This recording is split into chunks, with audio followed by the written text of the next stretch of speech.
So the idea that every man is responsible for the sperm, for the children his sperm creates, is already false off the rip, right?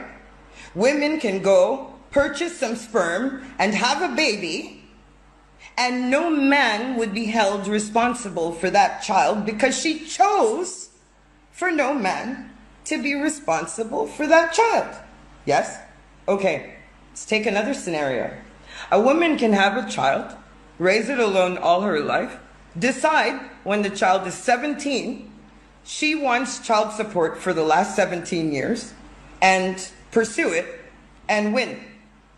How would a decision like that be made in the best interests of a child, where someone might not even know that they have a child for 10, 12, 15 years because you didn't need the money then, huh? But now that we've decided that we're going to pursue him, all of a sudden he's become a person who's been neglectful for 15 or 16 or 17 years. So once again, it is based on the choice of the mother, if at all she wants this man present, and when she wants to include him in this kid's life, right? So I don't see that as being something that's in the best interests of the child or of family in any kind of way. It leaves the choice totally up to the woman. If you look at reproductive rights, okay, so we say men can decide whether or not to have sex. Absolutely. They can decide whether or not to wear a condom. Absolutely. But somehow, if a man decides to say, I don't know, believe a woman who says, I'm on the pill, I have an IUD, I'm on Depo-Provera, I'm taking this or I'm taking that. If he chooses to believe her, so now they had a discussion, right? They made the decision together that they didn't want children, except maybe she wasn't telling the truth. Where are his reproductive rights? Where are his reproductive rights? And would women like it if men started acting like they couldn't be trusted on that level? I think then everybody would be insulted. Everybody would be insulted. He doesn't believe me. I told him this and I told, right? Okay. So it means what? A woman doesn't have to depend on whether a man is telling the truth or not to protect herself from an unwanted pregnancy. A man, on the other hand, does. And it's naive to say, oh, just put on a condom. So should men who are married to their wives wear condoms because they don't want a kid and maybe their wife secretly does? Is that realistic? Should people in long-term committed monogamous relationships, what, they should start wearing condoms because a man can't be sure if the woman that he's with is telling the truth? Like, there's a clear disadvantage here, all right? So to pretend that the man has equal say in whether or not a baby is made is false, all right? It's just false. It's patently false.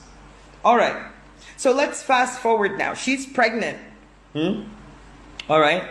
So if she decides that she doesn't want to have a baby, then no one is concerned about the best interests of the child, yeah?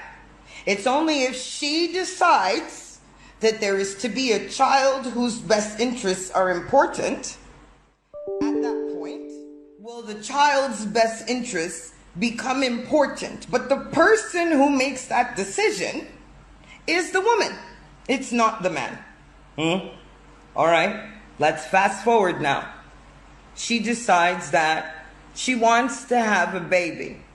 All right, when the baby is born, so now we have a live child.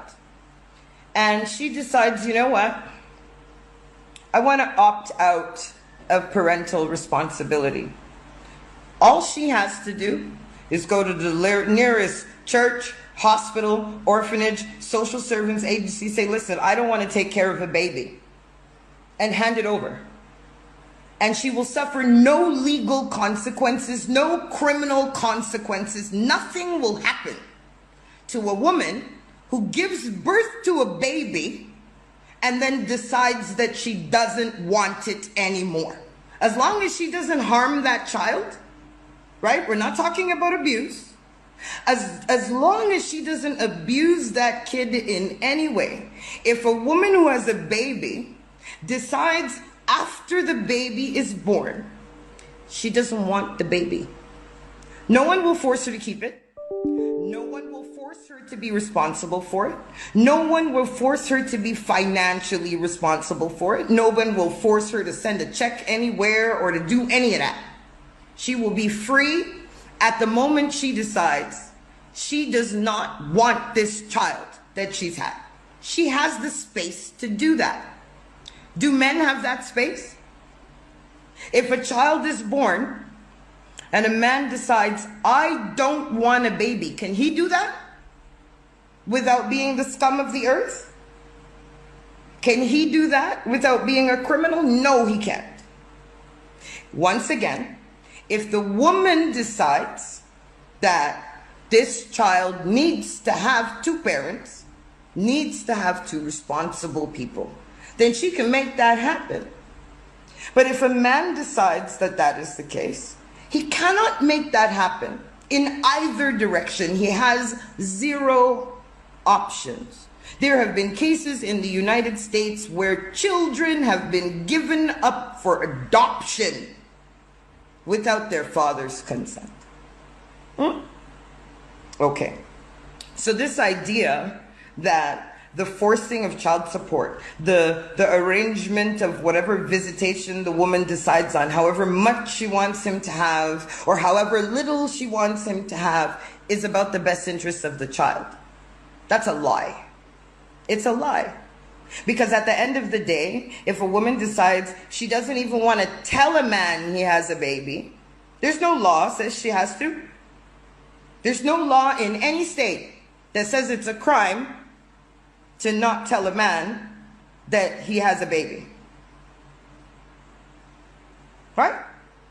So if a woman decides, you know what, I can raise this kid by myself, I don't need no man, my kid don't need no daddy, then all of a sudden the best interests of the child become that. The court will enforce nothing else. If she decides that the only role I want this child's father to have is one of an automatic teller, she can have that too. There's no law that speaks to the misuse or misapplication of child support, right? So ultimately, even how the money is spent, they don't care. As long as it's in the woman's hands, it's automatically in the best interests of the child. So once she is paid in the way she wants to be paid, the best interests of the child have been protected. What kind of retarded system is that?